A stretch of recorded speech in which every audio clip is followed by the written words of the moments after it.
Hello everybody, welcome to my channel my authority. आज का topic है भारत शासन अधिनियम 1919 यानी गवर्नमेंट ऑफ इंडिया एक्ट 1919, जिसका दूसरा नाम है Montagu Chelmsford reform. Very important reform है ये इंडिया का जो आया था। The Government of India Act 1919 also known as Montagu Chelmsford reforms, इसका नाम है, was a major constitutional reform. संवैधानिक सुधार था ये, introduced by the British to gradually increase the Indian participation. अब ब्रिटिश वास्तव में चाहती थी कि इंडिया के अंदर इंडियंस का पार्टिसिपेशन बहुत ही ग्रेजुअली, मतलब जल्दी जल्दी बढ़े इन गवर्नेंस, शासन करे, इंडियन लोग इंडिया को ही संभाले।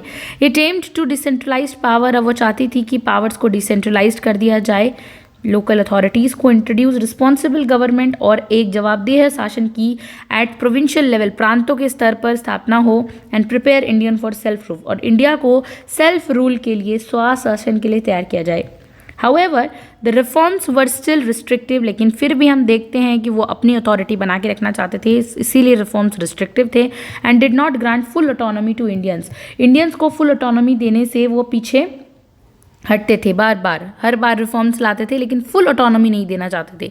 बैकग्राउंड समझते हैं। ग्रोइंग इंडियन पॉलिटिकल डिमांड्स, अब इंडिया में पॉलिटिकल डिमांड्स उठने लगी थी स्वशासन की। द काउंसिल एक्ट ऑफ, हमने पिछले वीडियो में पढ़ा था 1909 को, जिसे मॉर्ले मिंटो रिफॉर्म्स कहता है, had introduce limited Indian representation, then failed to satisfied nationalist aspirations, आकांक्षाओं को फेल हो गए थे वो, उन्होंने आवाज़ उठाई थी। द फर्स्ट वर्ल्ड वार, एक इम्पॉर्टेंट लाइक 1914 से 1918 के समय, saw India contributing soldiers and resources leading to expectations of greater political autonomy. अब जो इंडियंस थे उन्होंने कंट्रीब्यूट किया था सोल्जर्स में, एज अ सोल्जर्स बन के, और वास्तव में वो लीडिंग एक्सेप्शंस जो उनकी थी, एक्सेप्टेशंस जो थी, वो चाहते थे कि उनकी भी ग्रेट पॉलिटिकल ऑटोनॉमी हो, स्वायत्त हो। मॉन्टेग्यूज डिक्लेरेशन 1917 में जब रूस की क्रांति हुई थी, जब मॉन्टेग्यू ने डिक्लेयर किया था, stated that British policy in India was to introduce responsible governance. अब जो मॉन्टेग्यू कहते हैं कि 1917 के बाद ब्रिटिश पॉलिसीज़ में ये लाया जाएगा कि अब रिस्पॉन्सिबल गवर्नमेंट की बात की जाएगी। राइजिंग नेशनलिस्ट मूवमेंट, अब राष्ट्रवादी आंदोलन बहुत उग्र तरीके से बढ़ रहे थे। Led the Indian National Congress, like Bal Gangadhar तिलक, जो कि एक बहुत ही ज़्यादा एग्रेसिव और उग्रवादी नेता थे, और महात्मा गांधी डिमांड कर रहे थे सेल्फ रूल की, स्वराज की, कि हमें खुद को राज करना चाहिए, इस चीज़ की मांगे उठ रही थी। तो ब्रिटिश इंटेंशंस क्या था, ब्रिटिश का इंटेंशन क्या था? द ब्रिटिश वांट, वो चाहते थे प्रिवेंट अनदर मास अपराइजिंग, और भी कोई जो रिवॉल्ट ना हो, 1857 जैसा क्रांति ना हो। ब्रिटिश तो यही चाहते थे, मास नहीं हो, एकदम मास मतलब मीडिया का और पूरी जनता का रिवॉल्ट ना हो। Revolt to the post partitions of Bengal protest, जो बंगाल की प्रोटेस्ट जो पार्टीशन से पहले हुआ था वैसा ना हो। The reform were designed to pacify Indian demands, और ये रिफॉर्म लाते थे इंडियंस लोगों को शांति रखने के लिए, उनकी डिमांड को शांत करने के लिए, वाइल मेंटेनिंग ब्रिटिश सुप्रीमेसी, ये इंडियंस लोग भी शांत रहे और ब्रिटिश भी अपना काम करती रहे, सरकार चलाती रहे। की features of the Government of Indian act 1919, अब हम 1919 के की फीचर्स देखते हैं। भारत शासन अधिनियम 1919 के कुछ की फीचर्स हैं। फर्स्ट ऑफ ऑल है introduction of dyarchy in province. Dyarchy मतलब होता है द्वै शासन, dyarchy in provinces. The act introduce dual system of governance, यहाँ जहाँ पर दो सरकार होगी जिसे डायरकी कहा जाता है। द एक्ट प्रोविंशियल लेवल, एक जो होगी प्रोविंशियल लेवल, प्रांतों के स्तर पर, dividing subject into two categories. Transferred subject हम दो कैटेगरीज में बांटे गए थे। हैंडेड बाय इंडियन मिनिस्टर, वो काम जिसे सिर्फ इंडियन मिनिस्टर्स देखेंगे। वो ट्रांसफर्ड सब्जेक्ट्स क्या क्या है कि जिनको सिर्फ इंडियन मिनिस्टर्स देखेंगे, भारतीय जितने भी मिनिस्टर्स हैं वो देखेंगे, like education, then public health which is related to education, शिक्षा के काम, पब्लिक सुरक्षा, हेल्थ के काम, स्वास्थ्य के काम, लोकल सेल्फ गवर्नमेंट, जो लोकल लेवल पे सरकार चल रही है उसको भी इंडियन मिनिस्टर्स हैंडल करेंगे। ठीक है। Then agriculture which is related to कृषि के काम, उसके बाद फॉरेस्ट, वन से रिलेटेड सारे काम इंडियन लोग देखेंगे। Public work excluding strategic areas, जो नेशनल सिक्योरिटी से वो सब हटाकर बाकी काम पब्लिक वर्क भी इंडियंस देखेंगे। देन रिजर्व सब्जेक्ट क्या क्या थे जो इंडियंस को नहीं दिए गए थे? Reserve subject which is only controlled by the British government, जो सिर्फ और सिर्फ ब्रिटिश सरकार चलाएगी, जैसे कि पैसों से रिलेटेड मैटर हो गया, लॉ एंड ऑर्डर, कानून व्यवस्था हो गई, ये सब मैटर कौन चलाएगी? ब्रिटिश गवर्नमेंट, ये सब रिजर्व्ड थे। ये किनके हाथों में थे? ब्रिटिश के हाथों में। रेवेन्यू, राजस्व, इरिगेशन, सिंचाई से रिलेटेड, पानी से, एंड प्रेस और सेंसरशिप, ये सब ब्रिटिश देखेगी। इंडियन मिनिस्टर्स वर रिस्पॉन्सिबल, जो इंडियन मिनिस्टर्स थे, मंत्री थे, वो किस चीज़ के लिए रिस्पॉन्सिबल थे? फॉर ट्रांसफर्ड सब्जेक्ट, उनको जो ट्रांसफ़र किए गए हैं सब्जेक्ट्स, उनके लिए वो रिस्पॉन्सिबल थे, जवाबदेह थे। But the governor had over riding authority, लेकिन जो गवर्नर था वो उनकी अथॉरिटी को और ऊपर, उनकी अथॉरिटी के ऊपर था, और बाकी जितने भी मिनिस्टर्स थे वो सबऑर्डिनेट थे एंड कुड डिसमिस मिनिस्टर्स। जो गवर्नर था वो किसी भी मिनिस्टर को डिसमिस कर सकता था, ये उसके पास एक अधिकार था। Reserve subject remained under British official, कर्मचारियों के, ब्रिटिश अंग्रेजी कर्मचारियों के अंदर थे जितने भी रिजर्व सब्जेक्ट थे। एंश्योरिंग ब्रिटिश कंट्रोल ओवर की एरियाज़, और इससे ये स्थापित होता है कि ब्रिटिश अपना कंट्रोल कुछ इंपॉर्टेंट की एरियाज़ पर रखना चाहते थे। एक्सपेंशन ऑफ लेजिस्लेटिव कंट्रोल, अब हम देखते हैं विधान परिषद का और एक्सपेंशन होता है। सेंट्रल लेजिस्लेटिव काउंसिल, जो हमने देखा, जो केंद्र में विधान परिषद बनती है, now cold the Indian legislature, अब उसे इंडिया की लेजिस्लेचर यानी भारतीय विधानपालिका कहा जाने लगा था। इट वॉज बाई कैमरल, यानी कि सदन होगी, 2 हाउस होंगे इसमें। फॉर द फर्स्ट टाइम, पहली बार बाई कैमरल वर्ड यहाँ पर यूज़ हुआ, हमने देखा है। Council of state upper house कहलाएगी, जिसे आज हम राज्यसभा कहते हैं, जिसमें कितने मेंबर्स थे गाइस? उसमें 60 मेंबर्स थे, राइट। And 33 elected, 27 nominated. ये देखिए 60 में 33 इलेक्टेड थे और 27 क्या थे? नॉमिनेटेड। फर्स्ट टाइम हमें बाई कैमरल का नाम सुनने को मिल रहा है यहाँ पर। देन लेजिस्लेटिव असेंबली, जो विधानसभा थी, लोअर हाउस जिसे कहा जाता था, और उसमें कितने मेंबर्स थे? 140 मेंबर्स थे, जिसमें से 41 जो थे वो नामांकित थे, नॉमिनेटेड थे, 99 को इलेक्टेड, निर्वाचित थे, ठीक है। Now the legislature had the power, जो हमारी विधानपालिका थी उसके पास क्या पावर था? टू आस्क क्वेश्चन, ये वो क्वेश्चंस पूछ सकती है, डिस्कस कर सकती है, चर्चा कर सकती है द बजट के ऊपर, फाइनेंशियली बजट के ऊपर, एंड प्रपोज लॉ, जो लॉ प्रपोज की जा रही है उस पर वो क्वेश्चंस पूछ सकती है। ये पावर दिया गया था लेजिस्लेचर को। Then but the viceroy had veto power, लेकिन वॉइसरॉय के पास क्या था? वीटो पावर था। लेजिस्लेचर, अब हम प्रांतीय स्तर पर, प्रांत के स्तर पर प्रोविंशियल लेजिस्लेटिव काउंसिल्स की बात करते हैं। इंक्रीज्ड इंडियन रिप्रेजेंटेशंस इन प्रोविंस, प्रांतों में अब भारतीयों के जो रिप्रेजेंटेशन है उसको बढ़ा दिया गया था। 2/3 of the members were elected, अब 2/3 मेंबर्स को इलेक्टेड किया गया था। But governors retain final authority, लेकिन किस चीज़ में अथॉरिटी किसकी बनी रहेगी? गवर्नर्स की अथॉरिटी फाइनल रहेगी। Expansions of Indian representation limited franchises, अब हम देखते हैं इंडियन, भारतीय प्रतिनिधित्व का जो एक्सपेंशन था, विस्तार था, वो देखने को मिलता है, और लिमिटेड फ्रेंचाइजीज पे उन्हें जो है उनका एक्सपेंशन हुआ। The act increased Indian participation, इस एक्ट ने इंडियंस की पार्टिसिपेशन को बढ़ाया शासन के अंदर। How ever voting rights were limited, लेकिन वोटिंग राइट्स जो थे वो बहुत ही ज़्यादा लिमिटेड दिए गए थे, बेस्ड ऑन प्रॉपर्टी की, जिसके पास प्रॉपर्टी उसको राइट्स मिलेंगे, जिसके पास अच्छी शिक्षा है वो ही वोट कर सकता है। टैक्स क्वालिफिकेशन, जो अच्छे से टैक्स पे करता है वो वोट कर सकता है, तो इसके हिसाब से वोटिंग राइट्स दिए जाते थे, इक्वली सबको नहीं दिए जाते थे। Only about 10% of the Indian population, जितनी भी 10% ऑफ इंडियन पॉपुलेशन थी, 10% भारत की आबादी थी, हैड वोटिंग राइट्स, उन्हीं को सिर्फ वोट करने का अधिकार था।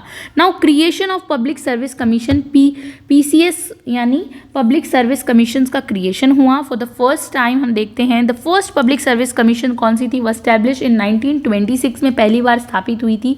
इंडियन, जिसको कहा जाता है पब्लिक सर्विस कमीशन, PSC।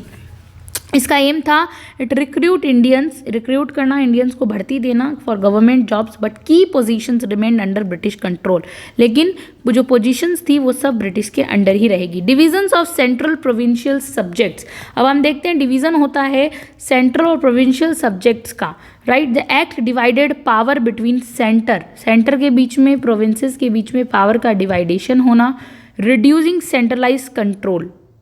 इस एक्ट ने सेंटर और प्रोविंसेस में बांटा था, लेकिन सिर्फ रिड्यूसिंग द सेंट्रलाइज्ड कंट्रोल। अब यहाँ पे हम देखने को मिलता है कि सेंट्रलाइज कंट्रोल धीरे धीरे खत्म हो रहा था। द गवर्नर जनरल, जो वॉइसरॉय था, retained full control over central administration, जो वॉइसरॉय का फुल कंट्रोल कहाँ पर था? सेंट्रल एडमिनिस्ट्रेशन पर। सेपरेट इलेक्टोरेट्स कंटिन्यूड, यानी Muslim, Sikhs, Anglo Indians and Europeans continue to have separate electorates. यहाँ पर उनके सेपरेट इलेक्टोरेट्स थे। अब सबके अलग अलग अपने तरीके से सेपरेटली वो अपना वोट कर सकते थे। This system deepen communal division. इससे क्या है, हमारे भारत के अंदर सांप्रदायिकता बढ़ती गई, जात धर्म के बीच में वीकनिंग नेशनल यूनिटी, एकता पर आघात हुआ। Executive control remained with the British. जो एग्जीक्यूटिव कंट्रोल था यानी कि विच इज़ रिलेटेड टू कार्यकारी कंट्रोल था, वो हमेशा की तरह ब्रिटिश के साथ रहा था। The governor general and provincial governance, जो प्रांतीय स्तर पर गवर्नर थे और governor general had extensive powers over rule Indian ministers and legislature. अब जो गवर्नर जनरल और वाइसराय थे वो ओवर रूल कर रहे थे, कुछ ज़्यादा ही मिनिस्टर्स पर, इंडियन मिनिस्टर्स पर और लेजिस्लेचर पर अपना दबाव दिखा रहे। The viceroy had emergency powers to clarify laws. अब वाइसरॉय के पास एमरजेंसी पावर्स थी क्लैरिफाई करने के लिए लॉज को, even if the legislature oppose them, चाहे वह किसी भी तरीके से लेजिस्लेचर उन्हें अपोज करे, लेकिन वो लॉज को, उनके पास एमरजेंसी पावर्स थी लॉज को क्लैरिफाई करने की, सर्टिफाई करने की, सॉरी फॉर दैट, सर्टिफाई यानी हटा देने की। Now significance of the act, इस एक्ट के कुछ सिग्निफिकेंस थे। सबसे पहले first attempt to provincial self governance के लिए फर्स्ट अटेम्प्ट था। प्रोविंशियल सेल्फ गवर्नेंस, प्रांतों के स्तर पर दिया गया अधिकार for self government. The introduction of dyarchy was the first step, पहली बार द्विशासन की बात आई toward Indian self rule provincial level पर, प्रांतीय स्तर पर।